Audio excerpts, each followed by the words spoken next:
Yang dimaksud dengan kekayaan intelektual adalah hak yang timbul dari hasil olah pikir yang menghasilkan suatu produk atau proses yang berguna untuk manusia. Pada intinya, kekayaan intelektual ini adalah hak untuk menikmati secara ekonomis hasil dari suatu kreativitas intelektual. Kemudian perlu kalian tahu juga bahwa kekayaan intelektual ini ada beberapa jenis atau ada ragamnya, yaitu hak cipta, merek, desain industri, paten, desain tata letak sirkuit terpadu, rahasia dagang, indikasi geografis, dan kekayaan intelektual komunal. Ini adalah beberapa ragam dari kekayaan intelektual atau jenis-jenis dari kekayaan intelektual. Dan semua jenis kekayaan intelektual yang saya sebutkan tadi memiliki ciri khas dan karakter masing-masing. Yang dimaksud dengan hak cipta adalah hak eksklusif pencipta yang timbul secara otomatis setelah karya diwujudkan dalam bentuk nyata dan dipublikasikan atau diumumkan. Nah, hak cipta ini diatur dalam Undang-Undang Nomor 28 Tahun 2014 tentang hak cipta. Kemudian, apa yang dimaksud dengan ciptaan? Yang dimaksud dengan ciptaan adalah setiap hasil karya cipta di bidang ilmu pengetahuan, seni, dan sastra yang dihasilkan atas inspirasi, kemampuan, pikiran, imajinasi, kecekatan, keterampilan, atau keahlian yang diekspresikan dalam bentuk nyata. Kemudian siapa yang disebut sebagai pencipta? Pencipta ini adalah seorang atau beberapa orang yang secara sendiri-sendiri atau bersama-sama menghasilkan suatu ciptaan yang bersifat khas dan pribadi. Kemudian bagaimana melakukan perlindungan hak cipta? Perlindungan hak cipta bisa didapatkan secara otomatis setelah suatu karya dipublikasikan. Adapun nama perlindungannya beragam, tentu sesuai dengan perwujudan dan karya ciptanya.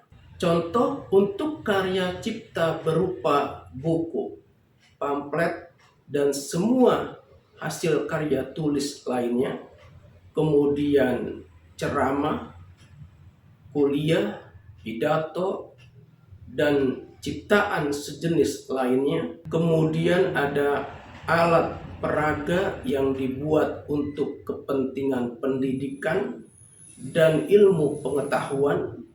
Kemudian ada lagu atau musik dengan atau tanpa teks.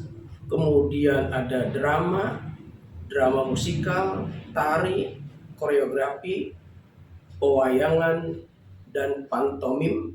Kemudian karya seni rupa dalam segala bentuk seperti lukisan, gambar, ukiran, kaligrafi, seni pahat, patung, atau kolase.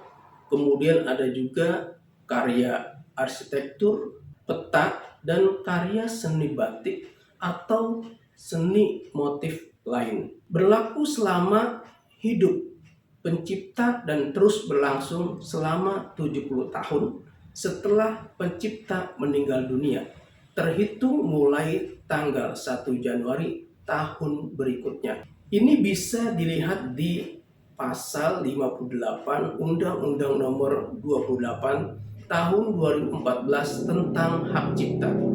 Kemudian perlindungan hak cipta atas ciptaan, yaitu karya fotograf, potret, kemudian karya sinematografi, ada juga permainan video, program komputer, perwajahan karya tulis, kemudian ada juga seperti terjemahan, tafsir, saduran, bunga rampai, basis data, adaptasi, aransemen, modifikasi, dan karya lain dari hasil transformasi.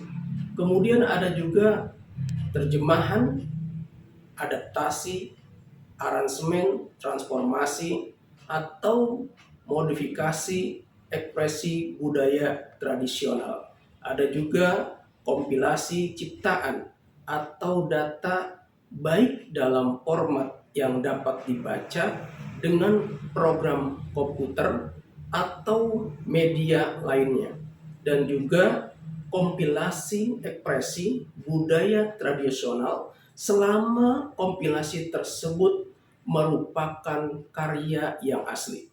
Karya cipta ini berlaku selama 50 tahun sejak pertama kali dilakukan pengumuman. Hal ini diatur dalam pasal 59 ayat 1 Undang-Undang Nomor 28 Tahun 2014 tentang hak cipta. Adapun untuk karya berupa seni terapan, perlindungannya itu selama 25 tahun sejak ciptaan pertama kali dipublikasikan atau diumumkan. Ini diatur dalam pasal 59 ayat 2 Undang-Undang Nomor 28 Tahun 2014 tentang hak cipta. Demikian, terima kasih. Wassalamualaikum warahmatullahi wabarakatuh.